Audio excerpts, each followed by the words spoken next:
नमस्कार, खबरों का पंचनामा में आपका स्वागत है। मैं हूं आपके साथ अंशिका। हम लेकर आए हैं देश दुनिया की 5 बड़ी खबरें, जिनके विश्लेषण के लिए मेरे साथ स्टूडियो में मौजूद हैं कैपिटल टीवी के editor in chief doctor Manish Kumar. Doctor साहब, बहुत बहुत स्वागत। धन्यवाद। सबसे पहले नजर डालते हैं हेडलाइंस पर। सीपीएम नेता सीताराम येचुरी से मिले अरविंद केजरीवाल, केंद्र के अध्यादेश के खिलाफ मांगा समर्थन। कांग्रेस से मुलाकात पर कहा, आम आदमी पार्टी को नहीं, अध्यादेश को दे समर्थन। शराब नीति घोटाला मामले में मनीष सिसोदिया को लगा झटका, सीबीआई केस में जमानत याचिका खारिज। दिल्ली हाईकोर्ट के फैसले को सुप्रीम कोर्ट में देंगे चुनौती। राजस्थान कांग्रेस में थमी रार, राहुल के इमोशनल फॉर्मूला ने कराया पायलट, गहलोत में पैचअप। दोनों नेता एक साथ चुनाव लड़ने पर हुए सहमत। पहलवानों ने की गंगा में मेडल बहाने की घोषणा, आमरण अनशन का किया ऐलान। बोले, अब जीने का कोई मतलब नहीं। दिल्ली विश्वविद्यालय के एकेडमिक परिषद की बैठक में हुआ बड़ा फैसला, मोहम्मद इकबाल को किया सिलेबस से बाहर। महात्मा गांधी की जगह वीर सावरकर की हुई एंट्री।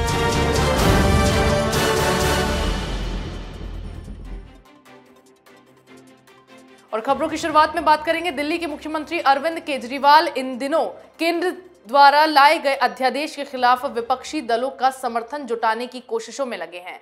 वो लगातार विपक्षी नेताओं से मुलाकात कर रहे हैं। इसी क्रम में केजरीवाल ने सीपीएम नेता सीताराम येचुरी से मुलाकात कर अध्यादेश के खिलाफ उनका समर्थन मांगा। सीताराम येचुरी ने केजरीवाल से पूरा समर्थन देने की बात कही। इसके साथ ही कांग्रेस से मुलाकात के मुद्दे पर केजरीवाल ने कहा कि हमने भी सुना है कि कांग्रेस के कुछ नेता समर्थन ना देने की बात कह रहे हैं, लेकिन मैं ये कहना चाहता हूं, आप अपना समर्थन उस अध्यादेश के खिलाफ दे रहे हैं जिसे संविधान के और लोकतंत्र के खिलाफ लाया गया है। डॉक्टर साहब, क्या अरविंद केजरीवाल की इन बातों से कांग्रेस का दिल पिघलेगा? देखिए, कांग्रेस पार्टी ने फैसला कर लिया है कि वो आपको समर्थन नहीं देने वाले। कांग्रेस के जो नेता विरोध कर रहे हैं वो कह रहे हैं पहले केजरीवाल माफी मांग ले।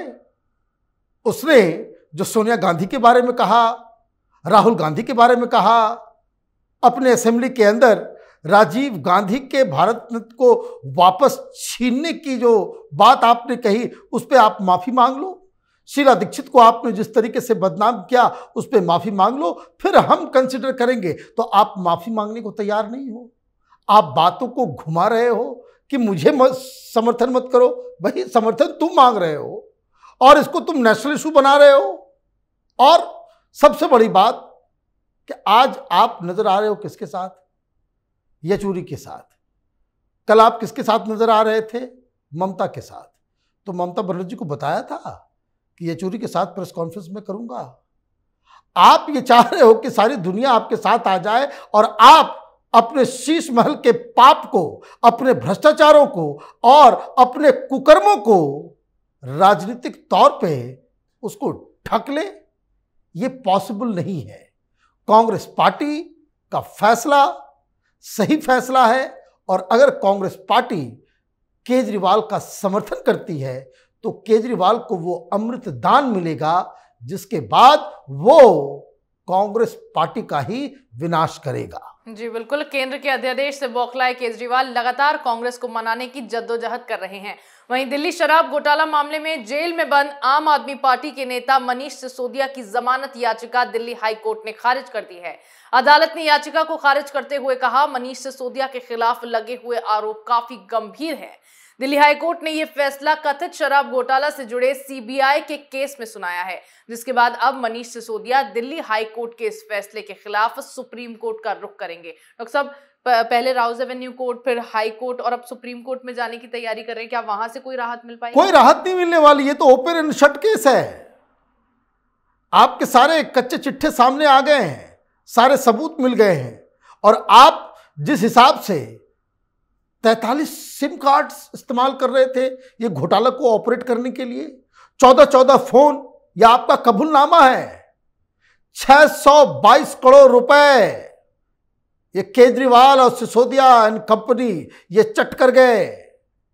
अब दिक्कत क्या है कि भाई ये तो कहता था कि भाई कट्टर ईमानदार है, हाईकोर्ट से फैसला आ गया, हाईकोर्ट ने कहा कि तुम्हारा जो बर्ताव है, तुम्हारा जो बिहेवियर है, वो बहुत ही खतरनाक है, क्योंकि ये शख्स जब बाहर था तो ये दस्तावेजों को उड़ा रहा था। कई सारे जो कैबिनेट नोट्स हैं वो गायब हैं।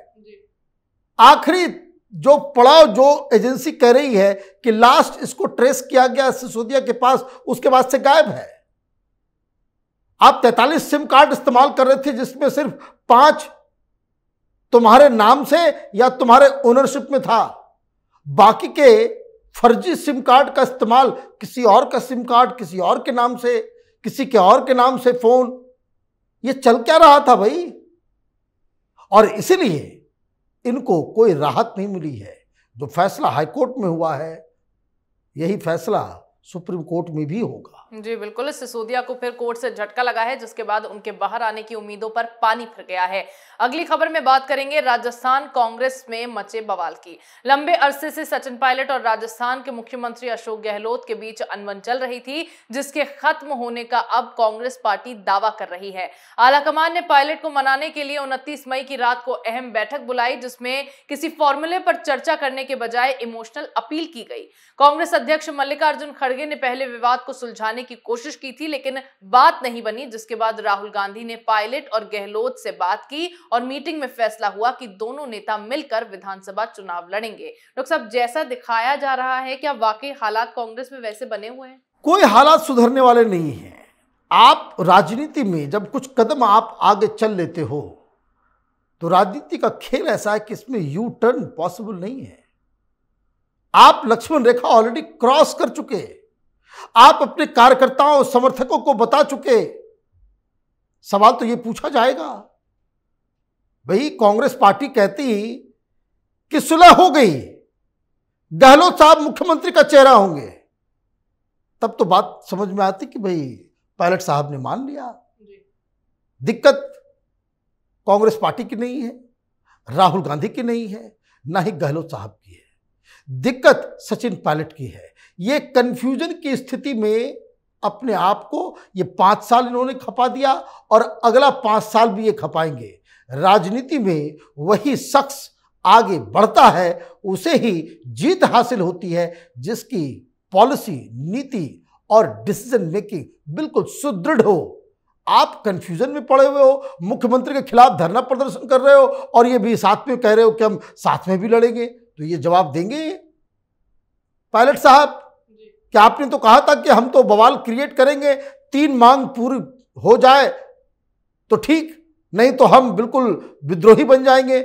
मांग पूरी हुई? नहीं हुई। मतलब एक बार फिर राहुल गांधी ने सचिन पायलट को बेवकूफ बना दिया। जी बिल्कुल, कांग्रेस दावा तो कर रही है कि दोनों नेताओं के बीच सुलह हो गई, लेकिन इसमें कितनी सच्चाई है वो आने वाला वक्त बताएगा। आगे बात करेंगे पहलवानों के ऐलान की। ब्रिजभूषण शरण सिंह के खिलाफ आंदोलन कर रहे पहलवानों ने अपने ओलंपिक मेडल गंगा में बहाने का ऐलान कर दिया है।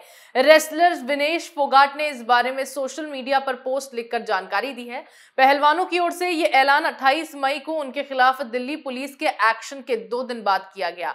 प्रदर्शनकारी पहलवानों का यह भी कहना है कि आंदोलन के दौरान प्रधानमंत्री ने एक बार भी पहलवानों की सुध नहीं ली। इसके साथ ही मेडल प्रवाहित करने के बाद दिल्ली के इंडिया गेट पर आमरण अनशन की भी घोषणा की गई है। डॉक्टर साहब, क्या पहलवानों के अब इस फैसले से केंद्र सरकार उनकी मांगे सुनेगी? कुछ नहीं, इससे बड़े बड़े लोग आए गए, आपको याद नहीं है?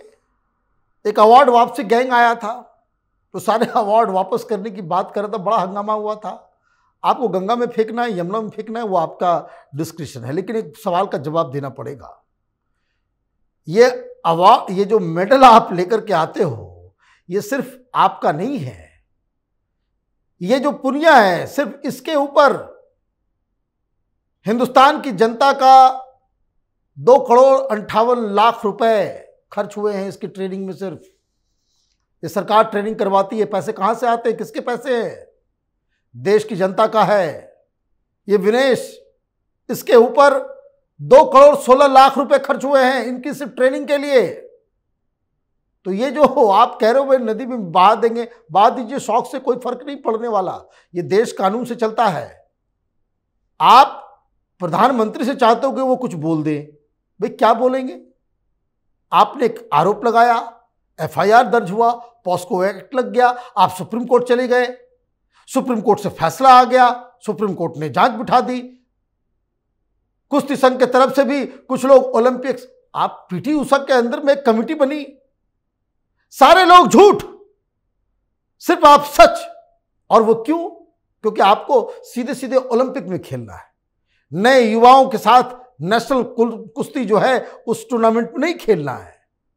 आप अनर्गल आरोप लगाएंगे और चाहेंगे कि बिना किसी जांच के, बिना किसी कानून के किसी को गिरफ्तार कर लिया जाए, ये तो पॉसिबल नहीं है। और रही बात आमरण अनशन की, तो ये जिनके बहकावे पे आकर के ये सारा काम कर रहे हैं, सबसे पहले यही इनका साथ छोड़ेंगे। कठपुतली की तरह इनका इस्तेमाल किया जा रहा है और इंडिया गेट से थोड़ा दूरी ही बना करके रखना चाहिए इन लोगों को, क्योंकि वहां पे धरना प्रदर्शन करने का कोई भी अनुमति अभी तक नहीं दिया गया है। आप टिकैत की तरह लाल किले का अपमान, तिरंगे का अपमान, ये सारा कुछ करेंगे और हिंदुस्तान का जो सिस्टम है वो मूक दर्शक बना रहेगा, ये पॉसिबल नहीं है। जी बिल्कुल, पहलवानों की दाल नहीं गली, जिसके बाद इस तरह के हथकंडों से सरकार को इमोशनल ब्लैकमेल किया जा रहा है। आज की आखिरी खबर में बात करेंगे डीयू के सिलेबस में हुए बड़े बदलाव की। दिल्ली यूनिवर्सिटी के राजनीतिक विज्ञान के सिलेबस से कट्टर धार्मिक विद्वान मोहम्मद इकबाल को बाहर कर दिया गया है। डीयू की एकेडमिक परिषद की बैठक में यह फैसला किया गया। आपको बता दें, देश के बंटवारे के लिए मोहम्मद अली जिन्ना के बराबर ही मोहम्मद इकबाल को भी जिम्मेदार माना जाता है। वहीं डीयू के बीए ऑनर्स पॉलिटिकल साइंस के सिलेबस से महात्मा गांधी को भी चौथे सेमेस्टर से हटाकर 7वें सेमेस्टर में शामिल कर दिया गया है। गांधी की जगह वीर सावरकर को चौथे सेमेस्टर में पढ़ाया जाएगा। सदस्यों के विरोध के बाद ये फैसला किया गया है। डॉक्टर साहब, क्या कुछ कारण है इन बदलावों के? देखिए, कोई भी सरकार आती है, कोई भी ये डिस्क्रिप्शन है जो लोग यूनिवर्सिटी को चलाते हैं, सिलेबस बनाते हैं। गांधी को हटाया नहीं गया, उनको 7 सेमेस्टर में कर दिया गया है। 4th सेमेस्टर में सावरकर के लिए एक कोर्स डाला गया है। अब ये सारे कोर्सेज क्या हैं? ये ऑप्शनल हैं, कंपलसरी नहीं है। जिनको पढ़ना है वो पढ़े। सावरकर को क्यों नहीं पढ़ाया जाएगा? सावरकर को क्यों नहीं पढ़ाया जाएगा? अब आप देखिए, क्या किसे पढ़ाया जा रहा था? इकबाल को।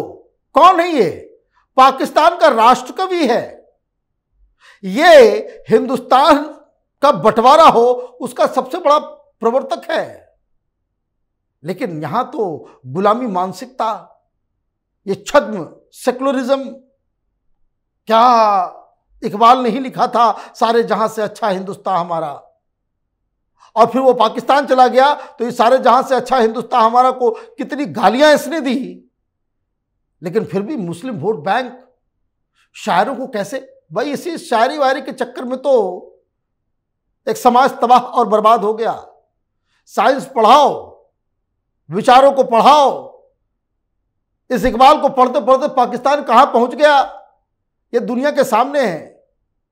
ये वक्त साइंस टेक्नोलॉजी में आगे बढ़ने का है। इस शायरी के चक्कर में जो जाएगा वो बर्बाद हो जाएगा। जी बिल्कुल, भारी विरोध के बाद डीयू यूनिवर्सिटी के सिलेबस में ये बड़े बदलाव किए गए हैं। देश दुनिया की तमाम बड़ी खबरों पर हमारे साथ आपके विश्लेषण के लिए बहुत बहुत धन्यवाद। धन्यवाद। खबरों का पंचनामा में मेरे साथ आज इतना ही। अगर आपको हमारा ये वीडियो पसंद आया हो तो इसे लाइक करें, शेयर करें, कमेंट करें, साथ ही हमारे चैनल को सब्सक्राइब करना ना भूलें।